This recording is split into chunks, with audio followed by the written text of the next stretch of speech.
الحمد لله نحمده ونستعينه ونستغفره ونؤمن به ونتوكل عليه ونعوذ بالله من شرور أنفسنا ومن سيئات أعمالنا ومن يهده الله فلا مضل له ومن يضلله فلا هادي له ونشهد أن لا إله إلا الله ونشهد أن محمدا عبده ورسوله أما بعد فأعوذ بالله من الشيطان الرجيم بسم الله الرحمن الرحيم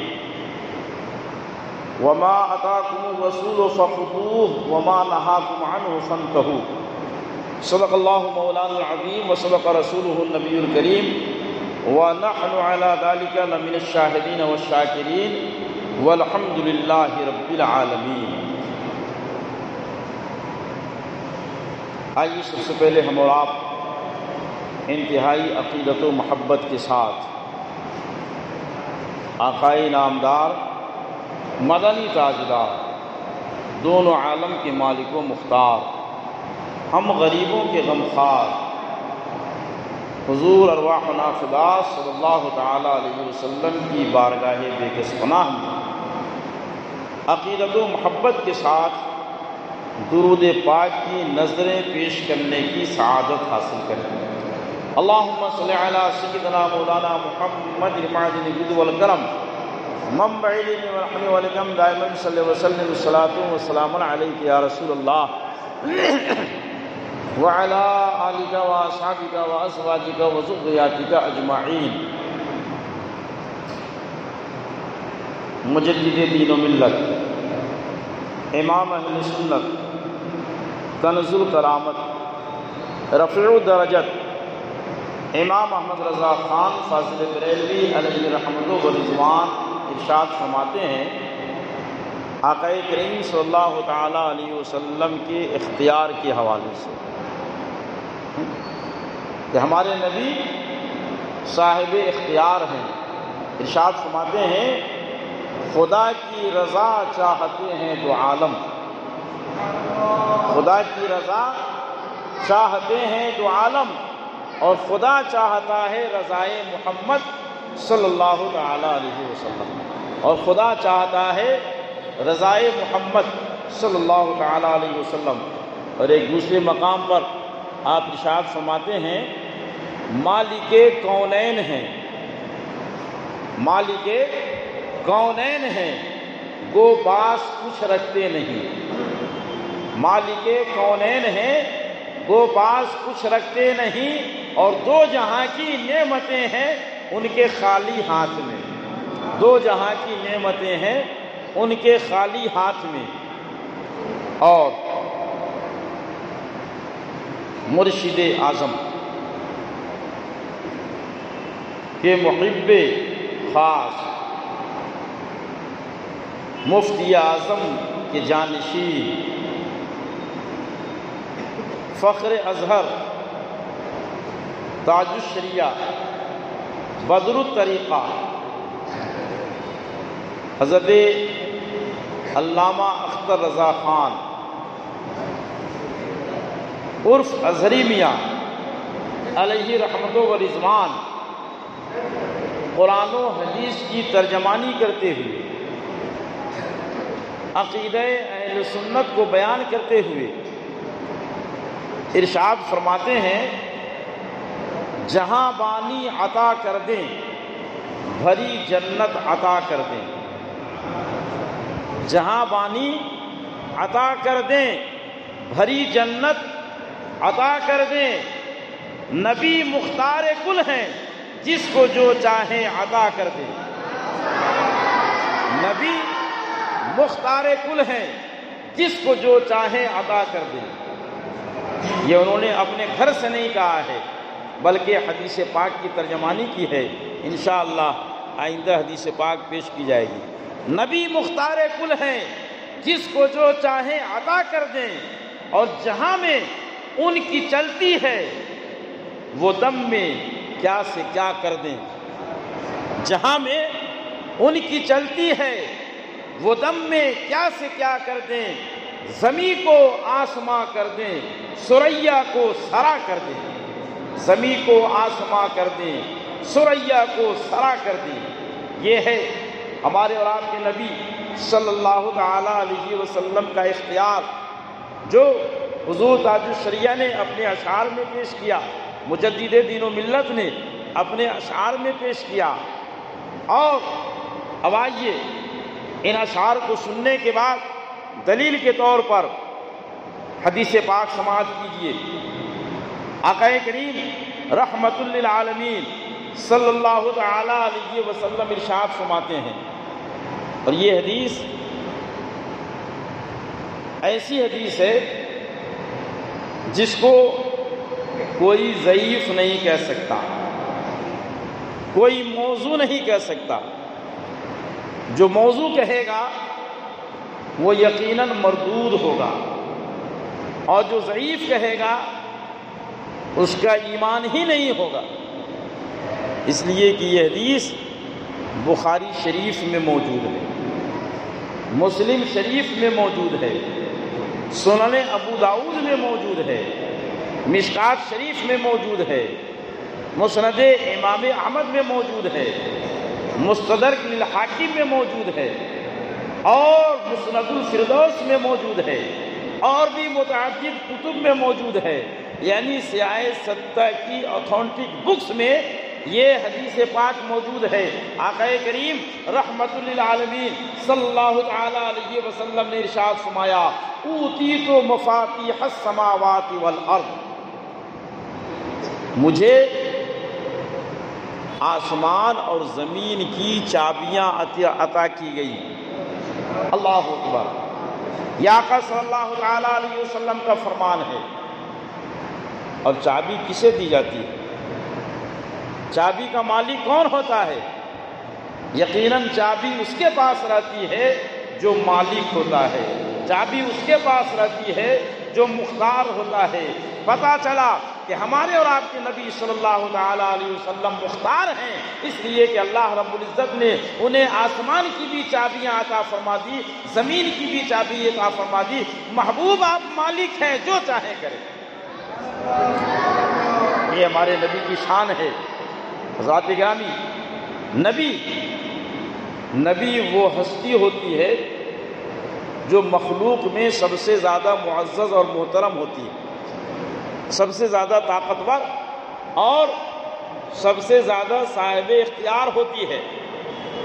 علماء کرام فرماتے ہیں، انبیاء کرام کا عالم یہ ہے، انہو شرف علی سائر الخلق، اللہ رب العزت نے انہیں تمام مخلوق میں مشرف فرمایا، سب سے باعزت، سب سے مکرم بنایا۔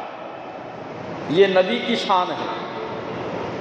اور جب عام نبی کی شان یہ ہے تو جو نبی جن کی شان یہ ہو کہ اللہ رب العزت فرمائے، تِلْكَ الرُّسُلُ فَضَّلْنَا بَعْضُهُمْ عَلَى بَعْضٍ مِنْهُمْ مَنْ كَلَّمَ اللَّهُ وَرَفَعَ بَعْضُهُمْ دَرَجَاتٍ۔ قرآن مقدس سورہ بقرہ کی آیت نمبر 253 میں اللہ رب العزت نے ارشاد فرمایا کہ تِلْكَ الرُّسُلُ فَضَّلْنَا بَعْضُهُمْ عَلَى بَعْضٍ، یہ رسول ہیں، ہم نے ان میں بعض کو بعض پر فضیلت عطا فرمائی۔ ان میں کچھ وہ ہیں جنہوں نے اللہ سے کلام کیا، اور کچھ وہ ہیں کہ ان کے درجے بلند کیے گئے۔ بات تفصیلی ہو جائے گی، مجھے ان تفصیلات میں نہیں جانا ہے، بس یہ جملہ آپ کے ذہن میں ڈال دینا ہے کہ اللہ نے رسولوں کو بعض پر فضیلت عطا فرمائی۔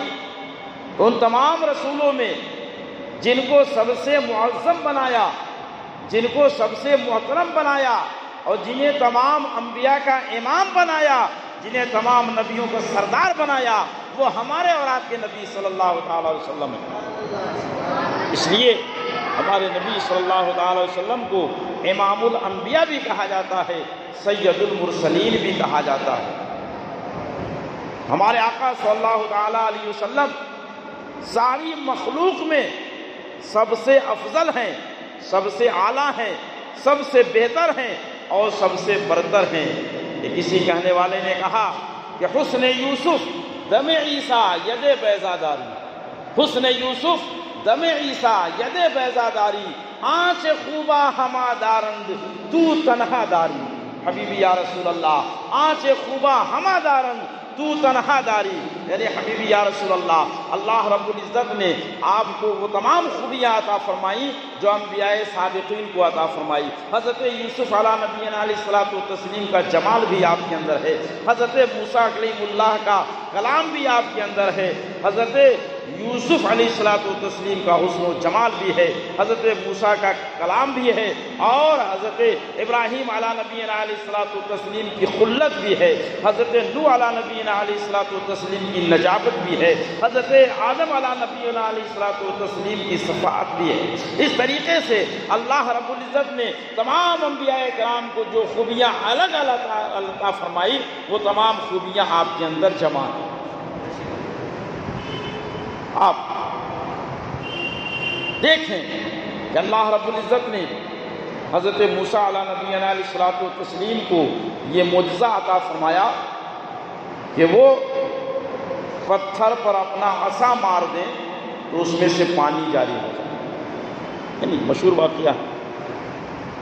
حضرت عیسیٰ روح اللہ کو اللہ رب العزت نے ایسا معجزہ عطا فرمایا کہ آپ کسی بے جان پرندے پہ پھونک مار دے تو وہ زندہ ہو جائے گا، کسی مردے پہ پھونک مار دے تو وہ زندہ ہو جاتا تھا، یعنی مردوں کو زندہ کرنا حضرت عیسیٰ روح اللہ کا معجزہ ہے۔ حضرت داؤد علیہ الصلوۃ والتسلیم کو اللہ رب العزت نے وہ معجزہ عطا فرمایا کہ آپ لوہا کو اپنے دستے نازک میں لیتے تھے تو وہ موم ہو جایا کرتا تھا۔ اس طریقے سے انبیاء کرام کو اللہ رب العزت نے معجزات سے سرفراز فرمایا۔ جب الگ الگ نبیوں کو اللہ رب العزت نے معجزہ عطا فرمایا تو کیا ان خوبیوں سے اپنے محبوب کو سرفراز نہیں فرمایا؟ یقیناً ان خوبیوں سے اپنے محبوب کو سرفراز فرمایا ہے۔ اس لیے یہ بات ذہن میں بٹھا لیں کہ اللہ رب العزت کے جو احکام ہیں وہ دو طرح کے ہیں۔ کتنے ہیں؟ دو طرح کے ہیں۔ ایک کو کہا جاتا ہے تکوینی اور دوسرے کو کہا جاتا ہے تشریعی۔ تکوینی کا مطلب ہوتا ہے ایسے احکام جیسے مثال کے طور پر مردے کو زندہ کرنا، کسی مصیبت زدہ کی مصیبت کو دور کر دینا، کسی غریب کو مال و دولت سے نواز دینا، کسی پریشان حال کی پریشانی کو دور کر دینا، کسی غمزدہ کے غم کو مٹا دینا،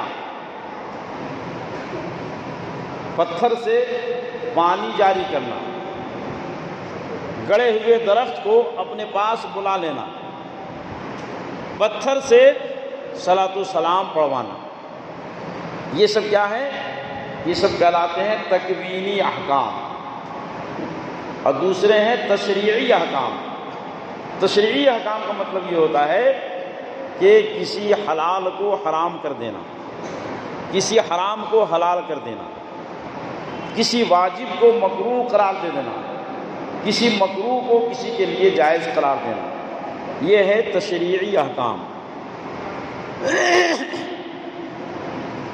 اللہ رب العزت نے اپنے پیارے حبیب صلی اللہ تعالیٰ علیہ وسلم کو تکوینی احکام کا بھی مالک و مختار بنایا تھا اور تشریعی احکام کا بھی مالک و مختار بنایا تھا۔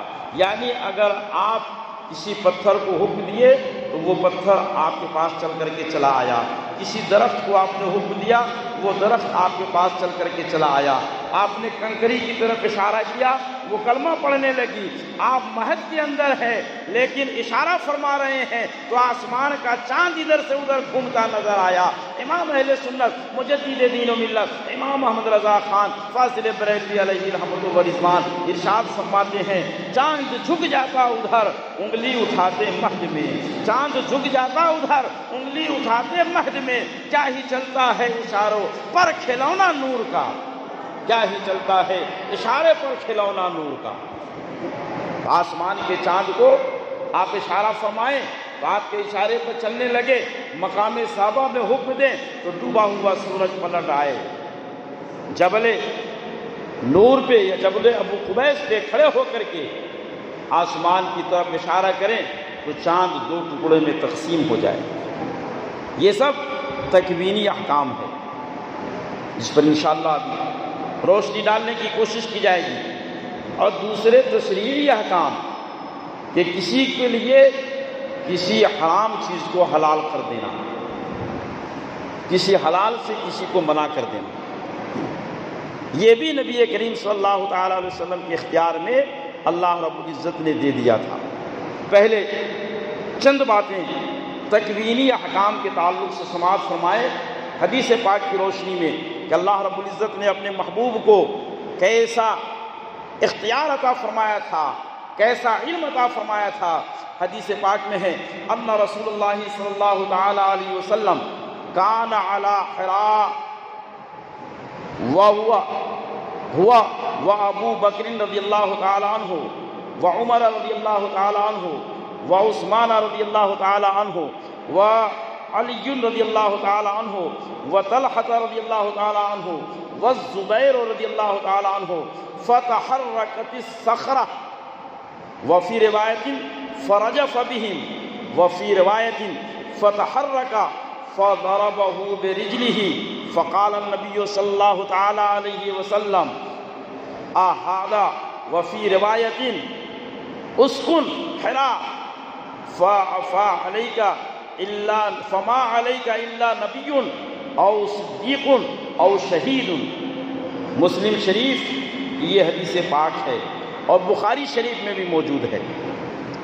راوی بیان کرتے ہیں کہ ایک مرتبہ آقا کریم صلی اللہ تعالی علیہ وسلم جبل حراء پر تشریف لے گئے، آپ کے ساتھ حضرت صدیق اکبر رضی اللہ تعالی عنہ، حضرت فاروق اعظم رضی اللہ تعالی عنہ، حضرت مولائے کائنات مولا علی اور حضرت عثمان رضی اللہ تعالی عنہ ہیں، حضرت طلحہ ہیں، حضرت زبیر ہیں۔ یہ سارے کے سارے حضرات جبل احد پہ تشریف لے گئے، جبل حراء پر تشریف لے گئے، غار حراء تشریف لے گئے۔ اب آپ اندازہ لگائیں کہ جس سرزمین پر ایسے نفوس قدسیہ کا قدم پڑے کہ اس میں آقا کریم صلی اللہ تعالیٰ علیہ وسلم ہو، خلفائے اربعہ ہو، عشرہ مبشرہ ہو، تو بھلا اس زمین کی وجدانی کیفیت کا عالم کیا ہوگا، اس کی فرحت اور مسرت کا عالم کیا ہوگا، اس کے خوشی کا عالم کیا ہوگا۔ تو حراء کا پہاڑ اپنے مقدر پر ناز کرنے لگا، ان نفوس قدسیہ کے قدم ناز کو اپنے سینے پر لے کر کے وجد میں آ گیا۔ حدیث پاک میں ہے کہ وہ پہاڑ حرکت کرنے لگا۔ جب پہاڑ حرکت کرنے لگا تو آقا کریم صلی اللہ تعالی علیہ وسلم نے ارشاد فرمایا کہ اے پہاڑ سنو، تمہارے اوپر ایک نبی جلوہ گر ہے، ایک صدیق جلوہ گر ہے اور یہ شہداء جلوہ گر ہے، ان کو تم دیکھ کر کے خاموش ہو جاؤ۔ جیسے ہی آقا کریم صلی اللہ تعالی علیہ وسلم نے فرمایا اسکن، تم خاموش ہو جاؤ، آقا کریم صلی اللہ تعالی علیہ وسلم کا یہ فرمان سن کر کے پہاڑ بالکل ویسے ہی ہو گیا جیسے کہ پہلے تھا۔ اس حدیث پاک سے پتہ چلا کہ آقا صلی اللہ تعالی علیہ وسلم کا حکم پہاڑ کے اوپر بھی چل رہا ہے اور پہاڑ بھی آپ کے زیر تصرف ہے، اس لیے کہ اس وقت آقا کریم صلی اللہ تعالی علیہ وسلم نے یہ دعا نہیں فرمائی مالک مولا ہم لوگ پہاڑ کے اوپر ہیں اور پہاڑ میں زلزلہ پیدا ہو گیا ہے تو اسے روک دے ورنہ معاذ اللہ ہم لوگ ہلاک ہو جائیں گے، ہم لوگ ختم ہو جائیں گے۔ یہ دعا آقا صلی اللہ تعالی علیہ وسلم نے نہیں فرمائی، بلکہ آقا صلی اللہ تعالی علیہ وسلم ڈائریکٹ پہاڑ سے فرما رہے ہیں کہ اے پہاڑ تو خاموش ہو جا، اور آقا کی زبان سے جیسے یہ جملہ نکلا وہ پہاڑ خاموش ہو گیا۔ ایک بات تو یہ سمجھ میں آئی کہ پہاڑ پہ ہمارے آقا کا حکم چل رہا ہے، اور دوسری بات یہ سمجھ میں آئی کہ آقا صلی اللہ تعالی علیہ وسلم کو معلوم ہے کہ کون اپنے بستر ناز پر اس دنیا سے جائے گا اور کون شہادت کا جام نوش کر کے جائے گا۔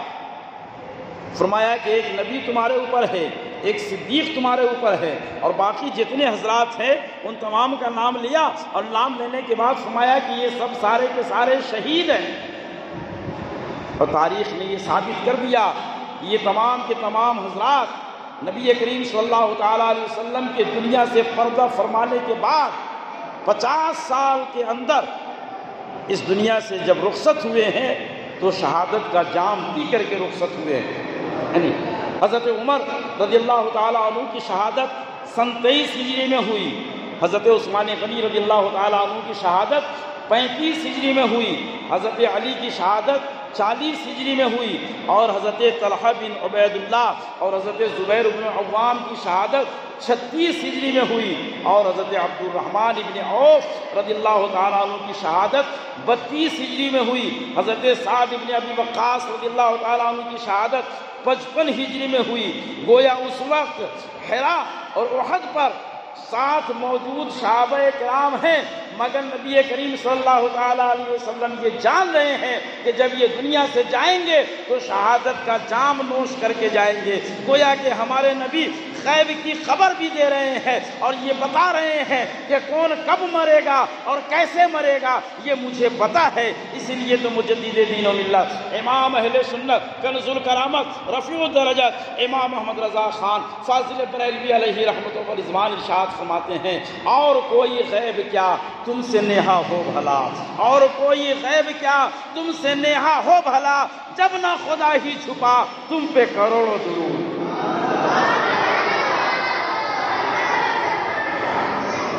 یہ حدیث پاک جو کہ مسلم شریف کی ہے، بخاری شریف کی ہے، اس سے نبی کا اختیار بھی سمجھ میں آیا اور نبی کا علم غیب بھی اس سے ثابت ہوا۔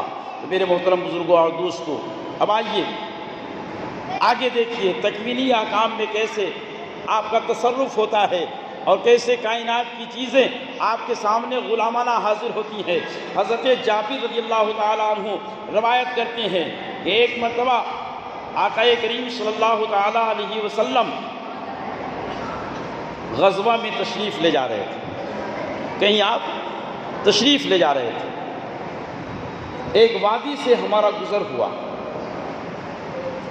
اس وادی میں ہم نے قیام کیا، قافلہ نے پڑاؤ کیا، دور دور تک اس وادی میں کوئی درخت ایسا نظر نہیں آ رہا تھا جس کے پردے میں آدمی قضائے حاجت کر سکے، رفع حاجت کر سکے۔ اب یہ تو فطری چیز ہے، ضرورت محسوس ہوتی ہے۔ فرماتے ہیں کہ جب ہم نے قیام کیا اور آقا کریم صلی اللہ تعالیٰ علیہ وسلم کو رفع حاجت کی ضرورت محسوس ہوئی تو آپ دور تشریف لے گئے، اور دور تشریف لے جانے کے بعد آپ صلی اللہ تعالیٰ علیہ وسلم نے ایک درخت کی شاخ پکڑی اور انقضا علیہ بإذن اللہ یہ آپ نے فرمایا، فَأَنْقَادَتْ مَعَهُ كَالْبَعِيرِ الْمَحْشُوشِ الَّذِي يُصَانِعُ قَائِدُهُ اِعْتِمَا عَلَيَّ بِإِذْنِ اللَّهِ فَالْتَآتَمَا۔ یہ مسلم شریف کی حدیث ہے کہ آقا کریم صلی اللہ تعالیٰ علیہ وسلم نے ایک درخت کی شاخ پکڑی اور فرمایا کہ تو میرے ساتھ آ جا، اور اس درخت کو لے کر کے آپ دوسرے درخت کے پاس پہنچے۔ وہاں پہنچنے کے بعد آپ نے اسے فرمایا کہ تو کھڑا ہو جا۔ حضرت جابر جو اس حدیث کے راوی ہیں وہ فرماتے ہیں کہ ہم نے دیکھا کہ وہ درخت آپ کے ساتھ ایسے چلنے لگا جیسا کہ کسی اونٹ کے ناک میں نکیل ڈال کر کے اسے لے جاتے ہیں۔ اونٹ نہیں بلکہ درخت جا رہا ہے، مگر کیسے؟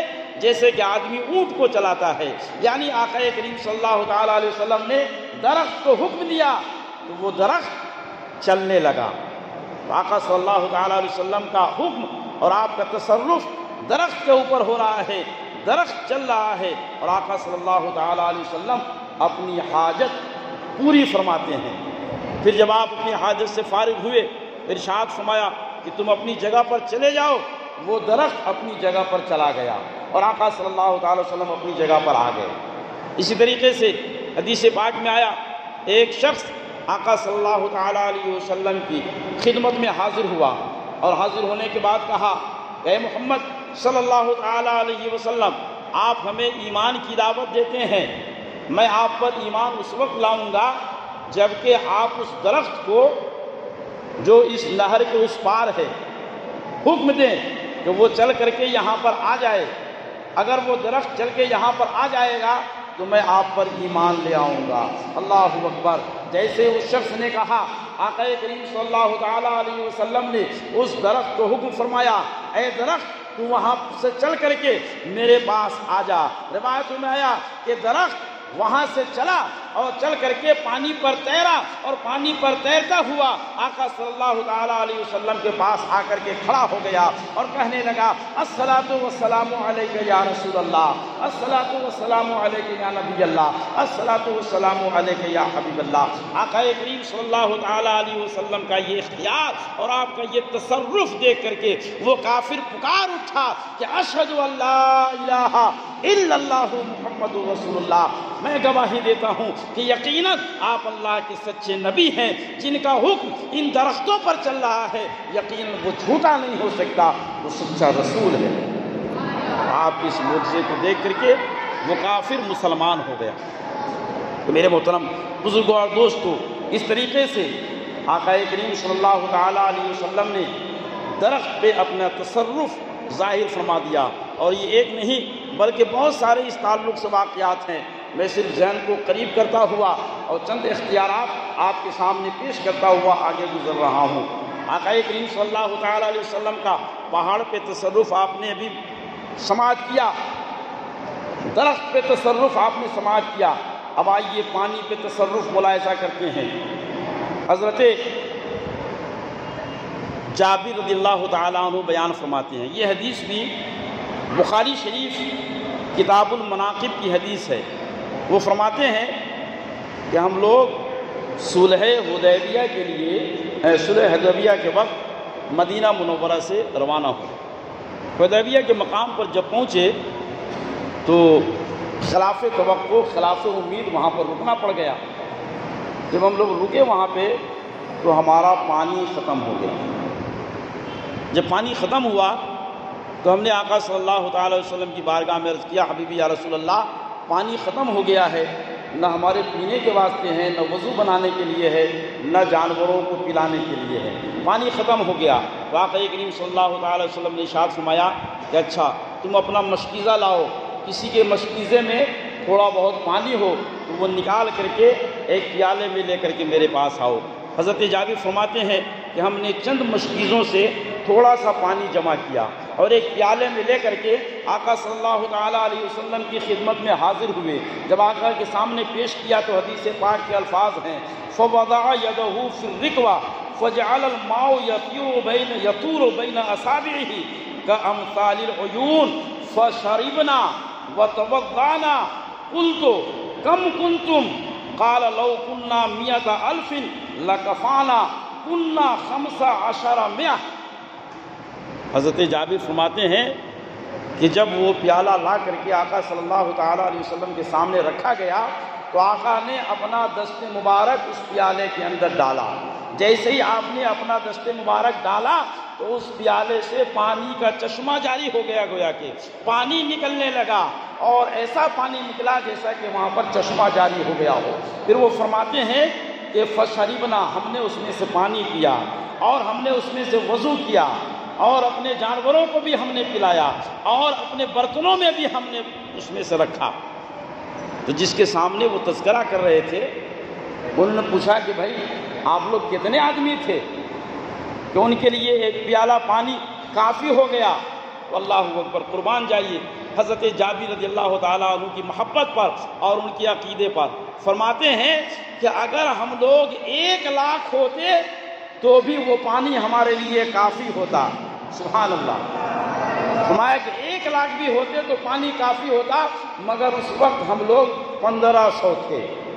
حدیبیہ کے مقام پر 1,500 تھے تو 1,500 کے لیے کافی ہو گیا. لیکن فرماتے ہیں کہ ہمارا یہ ایمان اور عقیدہ ہے کہ اگر 1,00,000 ہوتے تو بھی وہ پانی ختم نہیں ہوتا. اسی کو تو دیکھ کر کے مجدد دین و ملت امام اہل سنت کنز الکرامت رفیع الدرجات امام محمد رضا خان فاضل بریلوی علیہ رحمت و رضوان ارشاد فرماتے ہیں انگلیاں ہیں فیض پر ٹوٹے ہیں پیاسے جھوم کر. انگلیاں ہیں فیض پر، ٹوٹے ہیں پیاسے جھوم کر، ندیاں پنجاب رحمت کی ہے جاری واہ واہ، ندیاں پنجاب رحمت کی ہے جاری واہ واہ، ندیاں پنجاب رحمت کی ہے جاری واہ واہ۔ اس طریقے سے آقا کریم صلی اللہ تعالیٰ علیہ وسلم نے صحابہ کرام کے لیے پانی جاری فرما دیا۔ حضرات کرام حضرت موسیٰ علیہ السلام سے بھی قوم نے پانی مانگا تھا۔ قرآن مقدس میں اس کا تذکرہ ہے کہ جب موسیٰ علیہ السلام سے قوم نے پانی مانگا تو حضرت موسیٰ علیہ السلام نے پتھر پہ اپنا عصا مارا اور اس میں سے پانی جاری ہو گیا۔ یہ قرآن مقدس کے پہلے پارے میں پوری تفصیل موجود ہے۔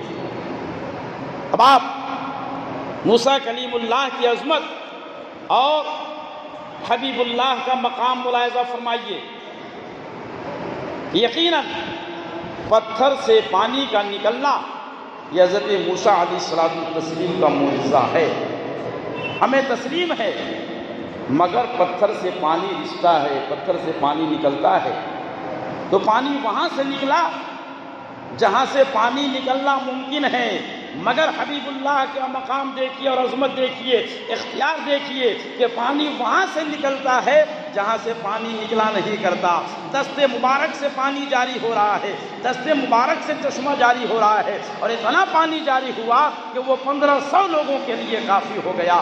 یقیناً یہ ہمارے آقا کا معجزہ ہے، اور یہ حضرت موسیٰ علیہ نبینا علیہ السلام سے کہیں بڑا معجزہ ہے اور کہیں عظیم معجزہ ہے۔ اس طریقے سے اور بھی روایتیں ہیں، بعض موقع پر تو 55,000 نفوس قدسیہ کے لیے آقا کریم صلی اللہ تعالیٰ علیہ وسلم کے دست مبارک سے جاری شدہ پانی کافی ہو گیا۔ یہ واقعات ہیں، احادیث میں موجود ہیں۔ بہرحال اب آگے دیکھیے، یہ پانی پر تصرف تھا اور پانی پہ اختیار تھا۔ کھانے کے تعلق سے بھی آقا کریم صلی اللہ تعالیٰ علیہ وسلم کہ اختیار کے تعلق سے، تصرف کے تعلق سے حدیث پاک میں موجود ہے کہ ایک مرتبہ آقا کریم صلی اللہ تعالیٰ علیہ وسلم طویل سفر سے واپس تشریف لا رہے تھے۔ اچانک راستے میں کھانا ختم ہو گیا، نوبت یہاں تک پہنچ گئی کہ صحابہ کرام بھوکے ہو گئے۔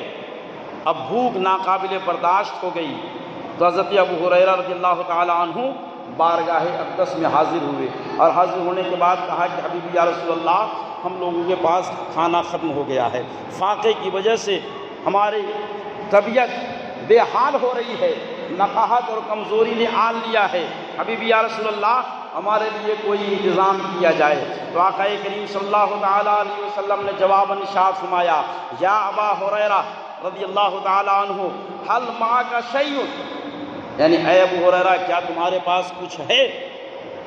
تو ابو ہریرہ رضی اللہ تعالیٰ نے کہا کہ یا رسول اللہ ایسے تو کچھ نہیں ہے، مگر تلاش کرتے ہیں کچھ چیزیں کہیں مل جائے۔ انہوں نے پورے لشکر میں چکر لگایا، پورے لشکر میں چکر لگانے کے بعد 21 کھجوریں انہیں ملی، جو بچی کچی تھی کسی کے پاس کسی سامان میں، دوشادان میں، وہ ساری کھجوریں 21 ہوئی۔ وہ 21 کھجور لے کر حضرت ابو ہریرہ رضی اللہ تعالیٰ عنہ آقا صلی اللہ تعالیٰ علیہ وسلم کے پاس پہنچے۔ آقا صلی اللہ تعالیٰ وسلم نے فرمایا کہ اسے ایک تھیلی کے اندر ڈال دو۔ تھیلی کے اندر ڈالا، آپ نے اس تھیلی پہ اپنا دست مبارک پھیر دیا اور فرمایا کہ ابو ہریرہ 5 لوگوں کو، 10 لوگوں کو بلاؤ اور اس میں سے کھجور نکال کر کے کھانے کو دو، کھجور نکال کے کھانے کو دو۔ حضرت ابو ہریرہ رضی اللہ تعالیٰ عنہ بیان فرماتے ہیں کہ آقا صلی اللہ تعالیٰ علیہ وسلم کے حکم کے مطابق میں اس میں سے کھجور نکال کر کے صحابہ کو دیتا رہا۔ صحابہ 5 10 کی تعداد میں آتے رہے، کھاتے رہے، شکم سیر ہو کر کے جاتے رہے، یہاں تک کہ پورا لشکر جو ہزاروں کے افراد پر مشتمل تھا وہ کھجور کھا کر کے شکم سیر ہو گیا۔ اس کے باوجود بھی اس تھیلی میں کھجور باقی رہی، اس تھیلی میں کھجور باقی رہی۔ آقا صلی اللہ تعالیٰ علیہ وسلم نے کہا کہ ابو ہریرہ یہ تھیلی لے لو، اس میں سے تم نکال کر کے کھاتے رہنا، دوستو احباب کو کھلاتے رہنا، ضرورت مندوں کو دیتے رہنا۔ ہاں بس ایک بات ذہن میں رکھنا کہ کبھی اس تھیلی کو کھول کر کے مت دیکھنا، اس کے اندر جھانک کر کے مت دیکھنا کہ اب کتنا اس میں بچا ہے مال، اتنا مت کرنا، باقی تم اس میں سے نکال کر کے دیتے رہنا۔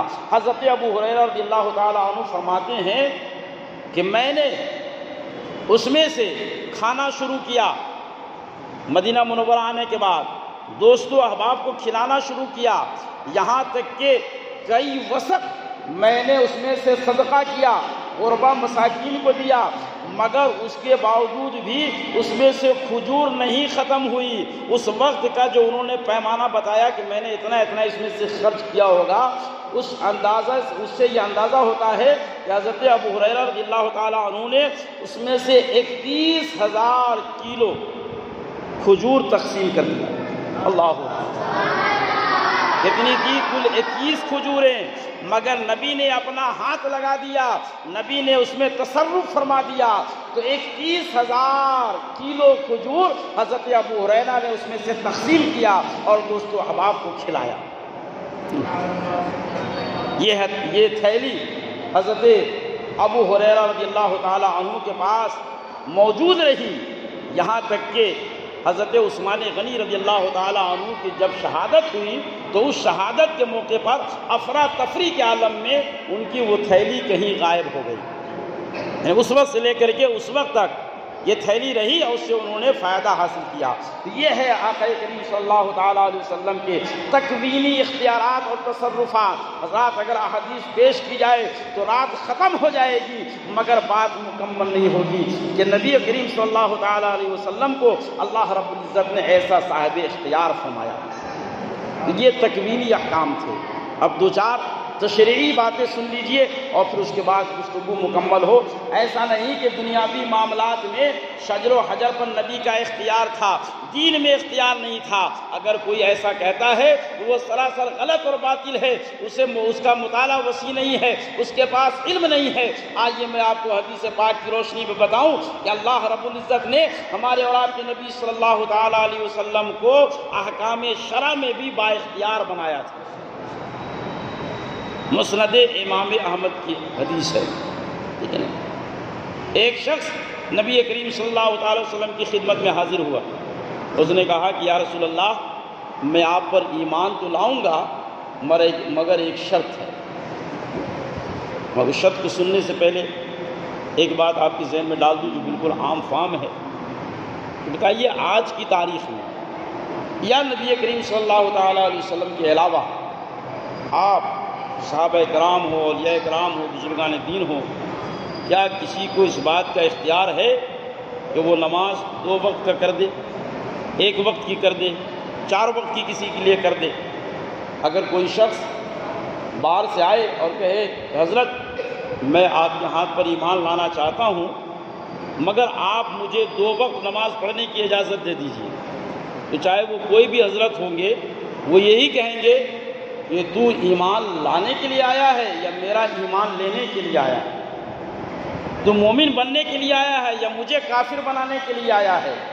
اس لیے کہ نماز نہ پڑھنا یہ اپنی جگہ پر ہے، مگر نماز میں کمی کا اعتقاد رکھنا یہ ایک دوسرا میٹر ہے۔ نماز کوئی نہیں پڑھتا ہے تو وہ گنہگار ہوگا اور وہ شرع کے نزدیک مجرم ہے، لیکن اگر کوئی کہے کہ نماز 2 وقت کی ہے یا 4 وقت کی ہے تو ایسا شخص کافر ہو جائے گا۔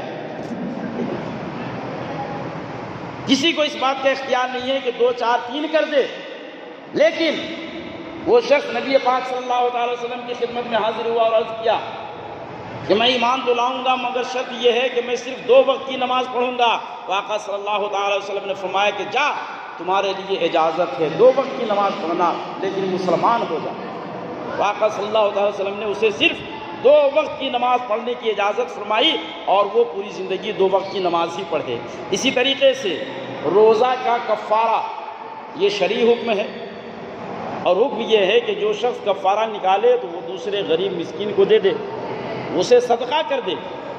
یہ ہمارے لیے آپ کے لیے سب کے لیے یہی حکم ہے۔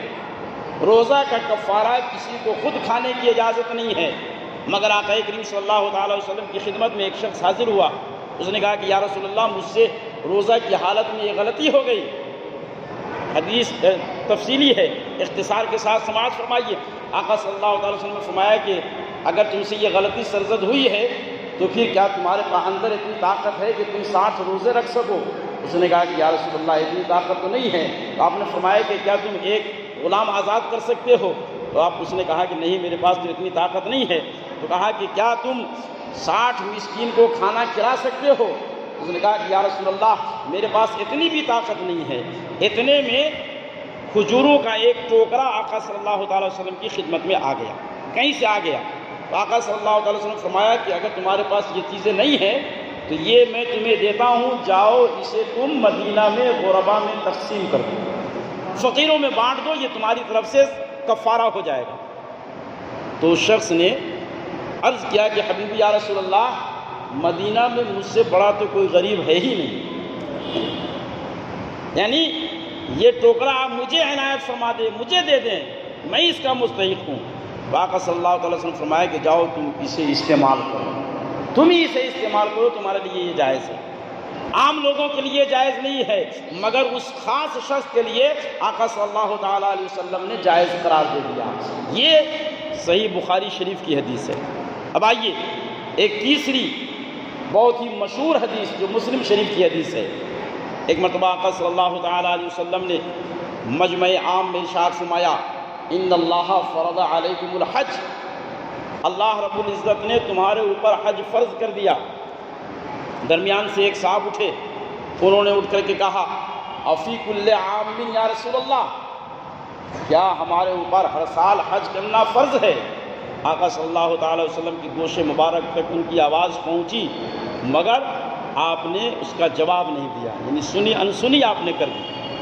پھر وہ شخص دوسری طرف آئے اور آ کر کے انہوں نے کہا افی کل عام یا رسول اللہ، یعنی اللہ نے حج فرض کیا ہے تو کیا ہر سال ہمیں حج کے لیے جانا ہے؟ آقا صلی اللہ تعالی علیہ وسلم نے پھر اس کا جواب نہیں دیا، آپ نے اس کی بات کو نظر انداز کر دیا۔ وہ صاحب پھر آگے آ گئے اور آگے آ کر کے انہوں نے تیسری مرتبہ کہا افی کل عام یا رسول اللہ، اللہ رب العزت نے حج فرض کیا ہے تو کیا ہر سال ہمیں حج کرنا ہے؟ تو آقا کریم صلی اللہ تعالی علیہ وسلم نے تیسری مرتبہ مخاطب کر کے جواب دیتے ہوئے ارشاد فرمایا لو کنت لعب لوجبت، اے لوگوں سنو، اگر میں اس شخص کے جواب میں یہ کہہ دیتا کہ ہاں ہر سال حج کرنا فرض ہے تو اللہ رب العزت تمہارے اوپر اسے لازم قرار دے دیتا، فرض قرار دیتا، مگر میں ہاں نہیں کہتا ہوں، بس زندگی میں صاحب استطاعت پر ایک مرتبہ حج کرنا فرض ہے۔ پتہ چلا کہ آپ اگر چاہیں تو فرض کر دیں اور اگر چاہیں تو فرض نہ کریں، یہ اختیار اللہ رب العزت نے آپ کو عطا فرمایا تھا۔ اگر یہ اختیار آپ کے پاس نہ ہوتا تو مجمع عام میں یہ بات آپ ارشاد نہ فرماتے۔ میرے محترم بزرگوں اور دوستو، اسی طریقے سے ہمیں اور آپ کو بخوبی معلوم ہے کہ سونا کی انگوٹھی کسی بھی مرد کے لیے حرام ہے، سونا کی انگوٹھی مرد کے لیے حرام ہے، یہ بالکل عام حکم ہے۔ لیکن آقا کریم صلی اللہ تعالیٰ علیہ وسلم نے حضرت برا ابن عازب رضی اللہ تعالیٰ عنہ، یہ ایک صحابی رسول ہے، ان کو آپ نے سونے کی انگوٹھی پہننے کی اجازت مرحمت فرمائی تھی، یہ اس حکم سے مستثنا ہے۔ اسی طریقے سے حضرت خزیمہ رضی اللہ تعالیٰ عنہ، شریعت کا حکم یہ ہے کہ اگر کسی معاملے میں گواہی کی نوبت آئے تو 2 باشرہ آدمی کی گواہی معتبر ہوتی ہے، یعنی یا ایک مرد ہو 2 عورتیں ہوں، اس طریقے سے شریعت میں گواہی معتبر ہوتی ہے۔ مگر حضرت خزیمہ کا واقعہ حدیث پاک میں تفصیلی ہے، حکم آپ کو سنا دیتا ہوں کہ آقا صلی اللہ تعالیٰ علیہ وسلم نے ارشاد فرمایا کہ خزیمہ کی تنہا گواہی 2 آدمی کے برابر ہے، چاہے وہ کسی کے موافق گواہی دے یا کسی کے مخالف گواہی دے، ایک گواہی بھی 2 آدمی کے گواہی کے برابر ہے۔ یہ حضرت خزیمہ کی خصوصیت آقا صلی اللہ تعالیٰ علیہ وسلم نے بیان فرمائی۔ پتہ چلا کہ آپ جس کے لیے جو ارشاد فرما دیں اللہ رب العزت کی طرف سے کوئی ممانعت نہیں ہے، تو اللہ رب العزت نے ہمارے نبی کو صاحب اختیار بنا کر کے بھیجا۔ اسی لیے امام اہل سنت فاضل بریلوی علیہ رحمۃ و رضوان نے ارشاد فرمایا رب ہے موتی، یہ ہے قاسم، رزق اس کا کھلاتے یہ ہے، اور مالک کونین ہیں، وہ پاس کچھ رکھتے نہیں، 2 جہاں کی نعمتیں ہیں ان کے خالی ہاتھ میں صدق اللہ مولانا العظیم وصدق رسولہ النبی الکریم وما علینا الا البلاغ المبین برحمتک یا ارحم الراحمین۔